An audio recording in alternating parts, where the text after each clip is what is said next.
Wait ఎంత ఉండాలో తెలుసా? తెలియకపోతే ఏం లేదు, రీల్స్ ఎవరు ఉంచుకోండి, తెలియకుండా నీ ఫ్రెండ్కి రీల్స్ షేర్ చేయడం మాత్రం మర్చిపోక. నువ్వు 6 feet ఉన్నావంటే నీ బాడీ వెయిట్ అనేది 80 kgs ఉండాలి.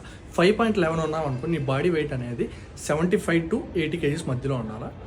5.10 ఉన్నామంటే 75 kgs ఉండాలి. 5.9 ఉన్నామంటే 70 or 72 kgs ఉండాలి. 5.8 ఉన్నామంటే 70 kgs ఉండాలి. 5.7 ఉన్నామనుకో 68 to 65 kgs మధ్యలో ఉండాలి. 5.6 ఉన్నామంటే 65 kgs ఉండాలి. నువ్వు ఇదిగానే ఉంటే పర్ఫెక్ట్గా ఉన్నట్టు, ఒకవేళ తక్కువ ఎక్కువ ఉంటే అన్ఫిట్గా ఉన్నట్టు. నువ్వు వెయిట్ గెయిన్ అవ్వాలంటే మాత్రం మన పేజ్ని మాత్రం ఫాలో కొట్టడం మాత్రం మర్చిపోక. ఎందుకంటే డైలీ వెయిట్ గెయిన్ గురించి పెడతాను, అవి ఫాలో అయితే ఈజీగా వెయిట్ గెయిన్ అవుతావు అండ్ వెయిట్ లాస్ కూడా అలా అవుతావు. మన పేజ్ని ఫాలో అయితే మాత్రమే. మీకు నీట్గా ఒక డైట్ ప్లాన్ కావాలంటే మాత్రం ఫాలో కొట్టి డైట్ అని కామెంట్ చేయి, ఆటోమేటిక్గా DM వచ్చి పడిపోద్ది. అండ్ ఫాలో కొట్టేది ఎందుకంటే లింక్ కోసం అయితే కొట్టకండి, నా వీడియోస్ చూడండి, మీకు రిజల్ట్స్ వస్తాయని నమ్మకం కలిగితే మాత్రమే ఫాలో కొట్టండి.